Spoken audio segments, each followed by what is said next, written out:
The air felt thick, suffocating, as I stood frozen in our dimly lit kitchen, clutching her phone. A single text glowed on the screen.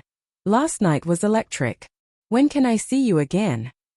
My heart plummeted, a stone sinking into a dark, endless sea.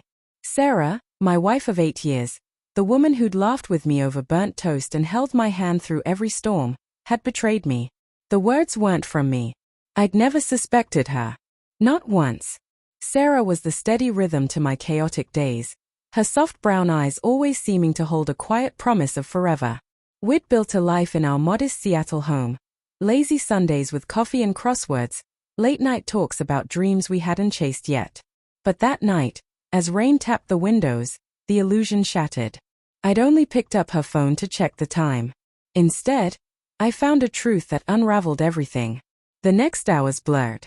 I scrolled through the messages, each one a fresh cut. "You make me feel alive. He doesn't get me like you do." The sender was Mark, a name I vaguely recalled, a coworker she'd mentioned in passing. My chest tightened, a cocktail of rage and grief. I wanted to scream, to confront her, but I waited.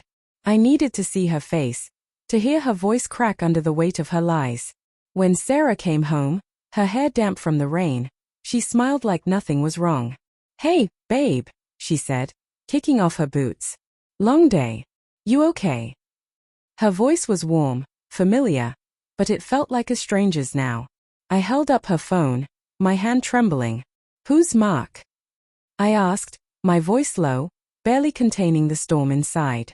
Her face paled, eyes widening like a deer caught in headlights. What are you talking about?" she stammered, but the guilt was already bleeding through. I read the texts aloud, each word a dagger. She sank into a chair, hands covering her face. "I didn't mean for it to happen," she whispered. "It was just, I needed to feel something." Something. I snapped, my voice breaking. "Wasn't I enough? 8 years, Sarah. 8 years of me giving you everything." My throat burned, memories flashing, her laugh at our wedding, the way she'd curl into me during thunderstorms. Had it all been a lie? She cried then, tears streaking her cheeks. "I felt trapped," she said. "Life got so predictable. Mark, he was exciting, new. It was stupid, I know. I love you, I swear." Her words felt like salt in an open wound. Love? How could she claim that while chasing thrills with someone else? The days that followed were a haze of pain. I moved into the guest room, unable to sleep beside her.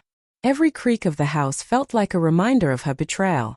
I replayed her words, searching for when things had changed. Was it the late nights at work? The way she'd started checking her phone more? Trust, once ironclad, was now ash. I couldn't look at her without seeing those texts, without imagining her with him. I tried to understand. I asked questions, each answer more excruciating. It wasn't love, she insisted, just a fleeting escape. But the details, secret dinners, stolen moments, carved deeper scars. I wanted to hate her, but love lingered, stubborn and cruel. I wondered if I'd failed her, if I'd been too predictable, too safe. The self-doubt gnawed at me, a relentless shadow. Weeks later, I left. Not out of anger, but survival. I packed a bag and moved to a friend's couch, the silence of our home too heavy to bear. Sarah begged me to stay, her voice raw with desperation. "I'm miserable without you," she sobbed. "I made a mistake. Please." But her words couldn't undo the fracture.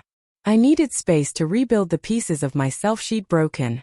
Now, months later, I'm in a small apartment across town, staring at a city skyline that feels foreign. Sarah calls sometimes, her voice trembling with regret, but I can't go back. The woman I loved is a ghost, replaced by someone who chased excitement at the cost of us. I'm learning to live with the ache, to trust again, but it's slow. The betrayal lingers, a quiet echo in every new step I take. And yet, somewhere deep, I hope she finds peace, because I'm still searching for mine.